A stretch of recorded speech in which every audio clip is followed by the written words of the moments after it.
멋진 글씨를 쓰는 6가지 비법. 한글날도 다가오고 있고요. 또 우리 글에 대한 관심도 높은 요즘에 여러분들도 관심 갖고 있는 이 글씨체 한 번쯤은 소개해 드려야 되겠다고 생각했습니다. 자, 몽땅 모음 중요합니다. 이것을 저는 키다리 글자라고 정의하고 집, 돌, 길, 생 기본 박자를 받쳐주는 거예요. 이 리듬감. 비기 정말 비밀스러운 기술이야. 이거는 그냥 가르쳐 준다고? 이걸 그냥 가르쳐 준다고? 조금 거짓말 못해서 많은 분들이 글씨 쓰는 법을 가르쳐 달라고 말씀하셨고, 또 어떤 분은 몇 글자 적어서 보내주시면 안 되나요? 그래서 실제 그렇게 해서 보내드리기도 했고요. 그래서 어떤 분들이 이렇게 얘기하셨어요. 이것을 기주체로 명명했으면 좋겠다. 동의요. 제 이름이 들어가는 글씨체라니. 이 멋진 글씨를 쓰는 6가지의 방법에 대해서 그 비법을 지금부터 소개해 드릴 거예요. 글씨를 잘 쓴다는 것. 글씨는 조화라고 저는 생각합니다. 저는 늘 이렇게 고집하고 주장합니다. 글씨는 그리는 겁니다. 그러니까 여러분 이 조화를 생각해 보셔야 되는 것이 핵심입니다. 첫 번째, 첫 글자와 다음 글자의 조화. 자, 두 번째, 첫 단어와 다음 단어의 조화. 세 번째, 문장의 줄 맞춤. 그리고 여기에 전체 문장의 이 줄의 리듬감의 조화. 이것이 중요합니다. 이러한 큰 기조에 따라서 저는 여러분들께 총 6가지의 핵심적인 비법을 여러분들께 소개해 드릴 거예요. 자, 첫 번째, 이 첫 글자의 매력. 두 번째, 중간 글자의 균형. 세 번째요, 키다리 글자의 꾸밈. 네 번째, 몽땅, 모음의 포인트. 다섯 번째, 리을의 개성. 자, 마지막 6번째, 이응의 양념. 이렇게 표현해 볼게요. 무슨 소리인지 모르겠지만 뭔가 기대가 됩니다. 그렇죠. 궁금하죠? 끝까지 봐주세요. 첫 번째는 첫 글자의 매력입니다. 문장의 첫 글자 또는 단어의 첫 글자. 이것의 개념인 거예요. 자, 여러분 제가 지금 이렇게 줄이 쳐져 있는 것 위에서 여러분들께 소개를 하고 있습니다.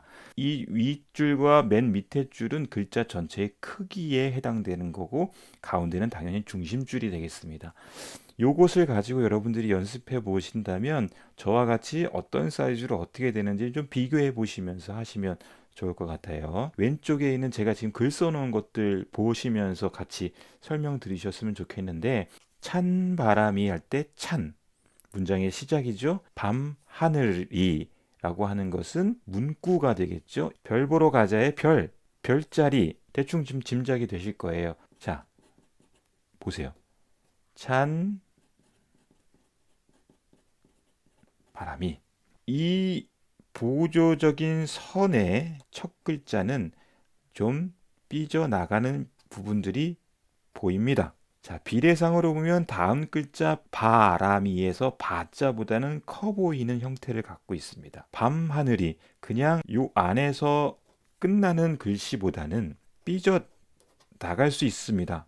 다음 글자는 바로 안에서 들어오는 거고요. 이렇게요. 자, 이렇게 삐져 나가는 부분들을 첫 글자를 통해서 써 주신다면 분명히 개성이 있는 글씨가 만들어지는 거예요. 프레임을 벗어나지 않기 위해서 노력하는 것보다는 첫 글자는 자연스럽게 벗어나도 됩니다.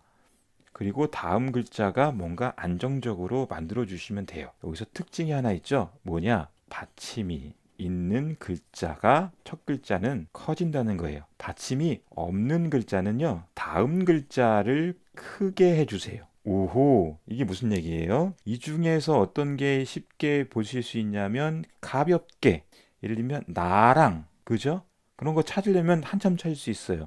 자, 가볍게 보세요. 가볍게. 원래는 가가 커야 되죠. 그러나 가는 받침이 없으니까 요 안에서 늘어가십시오.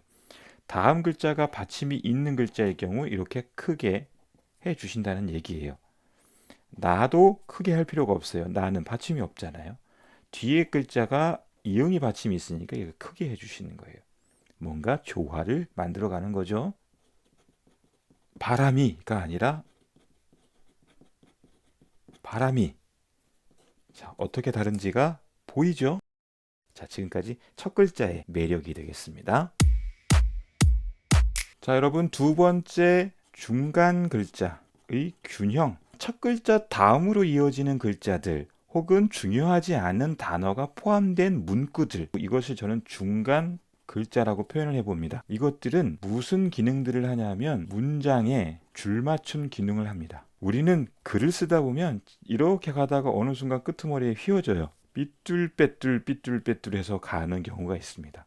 이 줄맞춤이 안 맞으면 글을 쓰고 나면 그렇게 보기 싫을 수가 없어요. 그 줄맞춤은 이 중간 글자가 균형을 맞춰줘야 됩니다. 불 하고 난 다음에 오면은 문득 나더라 특히 보시길 바랍니다. 반짝이더라 긴 하루를 보내고 받침도 없는 애들이에요.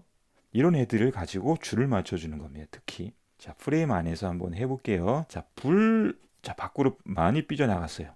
자, 이게 이렇게 삐져나갔으니까 그 다음에 이어지는 것은 최대한 내 문장을 쓰는 줄맞춤을 애들이 맞춰줘야 되는 것이 있습니다. 오, 면, 은. 요 안에서, 요 중심 라인 안에서 아기자기하게 줄을 맞춰주는 역할을 해주고 있어요. 핵심은 뭐냐면 받침이 없는 애들, 이것들이 바로 중간 글자라는 거고요. 또는 니은이 받침일 경우는 니은이 너무 커지면 있잖아요. 되게 글이 맛이 없습니다. 프레임 안에서 가둬두세요. 중간 이렇게요. 그래서 니은도 받침이 없는 거나 마찬가지입니다. 이런 애들이 결국은 문장에 줄을 맞춰주는 애들이 되겠습니다. 돌 커졌어요. 는 니은 받침도 같은 거라고 했어요. 다시 커져요. 길에 보세요. 얘네들이 중심 잡아주고 있지 않아요? 네 커지고 더라 또 보이는 게 있지 않으세요? 그래요. 이게 리듬감인 거예요. 리듬감이라는 것은 집, 돌, 길, 생 이것이 빵 하고 때려주는 거라면 나머지 애들은 기본 박자를 받쳐주는 거예요. 이 리듬감. 네, 지금까지 중간 글자의 균형에 대해서 배워봤습니다.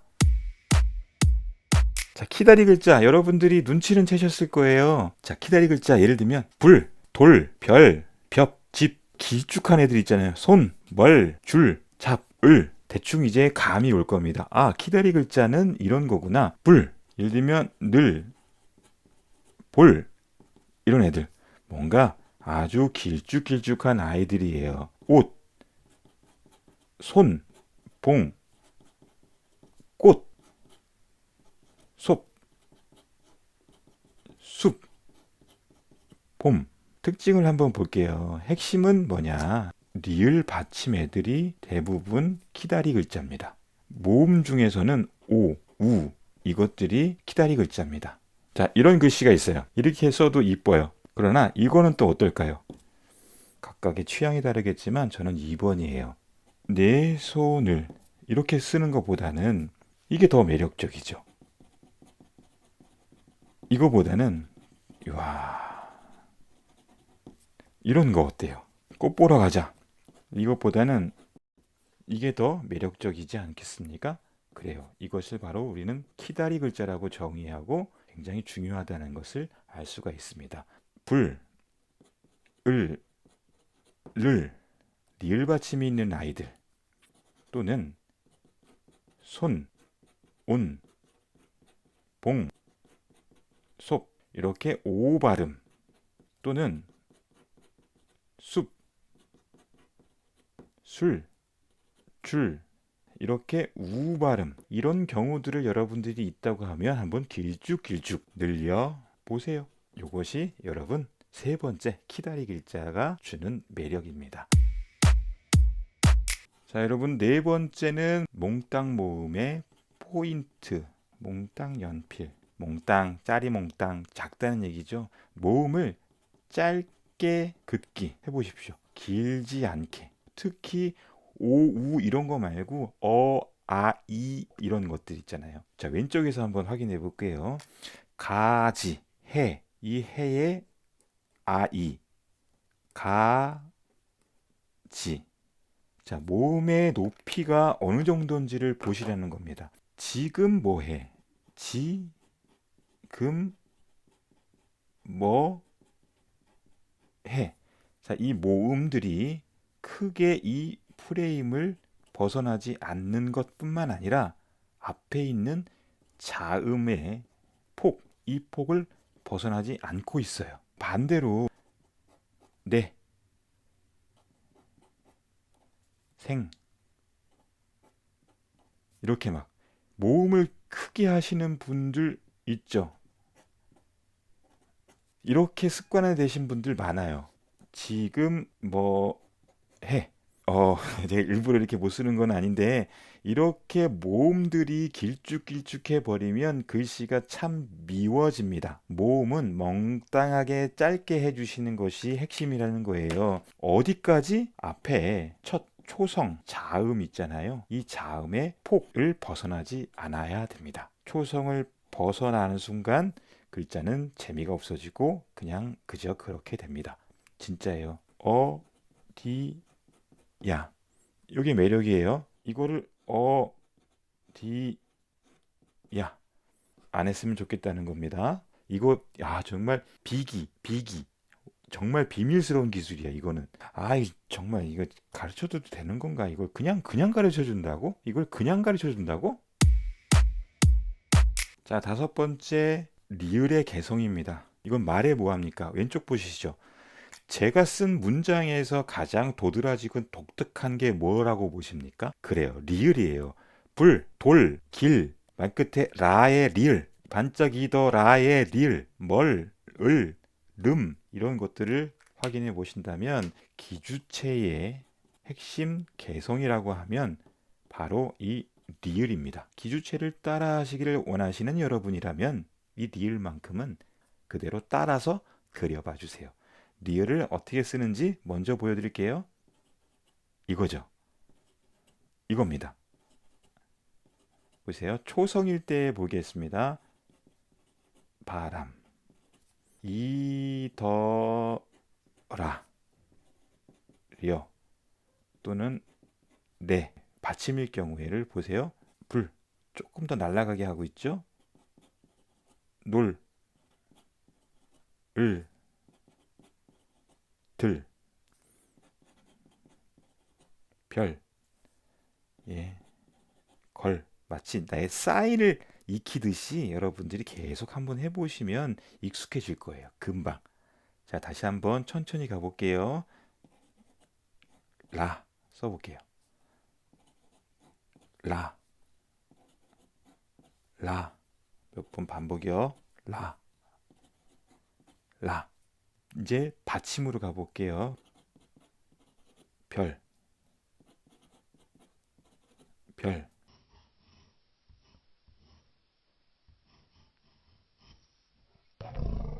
자, 이런 형태를 여러분들이 따라해 봐 주시면 되겠고요. 참고로 제가 글씨 쓰는 데는 이렇게도 씁니다. 리을을 아주 담백하게도 써요. 이렇게요. 이자 쓰듯이. 이렇게요. 같은 바람도 바람. 이렇게요. 이더라. 초성일 경우에도 불, 놀, 을, 들, 별. 기주체를 따라 하시고자 한다면 꼭 여러분들의 손에 익숙하게 연습해 주세요.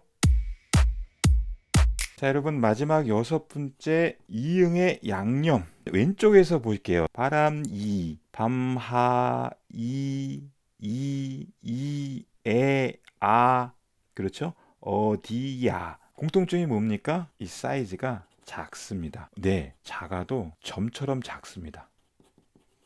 불, 오, 면, 은 이렇게 된다는 거예요. 제가 원하지 않는 것을 써보면 이런 겁니다. 이런 글자. 이응이 커져 버리면 너무 글씨가 어린애 글씨 같아요. 죄송해요. 이렇게 쓰시는 분들 있다면 이런 거예요. 어디야. 예, 이런 거. 어머니. 옛날에 연애 편지 쓸 때 이렇게들 썼어요. 이름은 어떻게 해야 해? 기주체는 그렇지 않다는 것이지 여러분이 틀렸다는 게 아니니까 기주체를 따라 하시고 싶은 분들은 이응을 작게 표현해 달라는 얘기입니다. 이응은 여러분들이 거의 점을 찍어도 상관없을 정도로 작게 해 주십시오. 오, 우, 야, 디, 야. 이렇게까지 해주셔도 됩니다. 그러면 문장 전체에서 막 이 점들이 이렇게 막 있을 거예요. 파슬리 가루 뿌리잖아요. 아니면 깨가루 뿌리듯이 내 문장을 되게 먹음직스럽게 만들어주는 디자인적 요소라고 보시면 돼요. 자, 이렇게 해서 6가지의 핵심적인 얘기들을 여러분들께 소개해 드려봤습니다. 막연히 기주체 정말 잘 쓰는데 이 글씨체 괜찮은데 라고 했다면 그 비기를 여러분들 6가지로 정리해 드려봤으니까 아마 고개가 끄덕거릴걸요. 별 보러 가자 적재시의 노래죠. 이것을 글로 써서 제가 스캔을 받아가지고 더보기 설명란에 링크를 달아 놓을 테니까 그 링크 들어가셔서 다운로드 받으시고 그걸 가지고 계속 똑같이 따라 그려보세요. 어느 순간 여러분의 글씨체가 돼 있을 겁니다. 감사합니다. 또 봐요.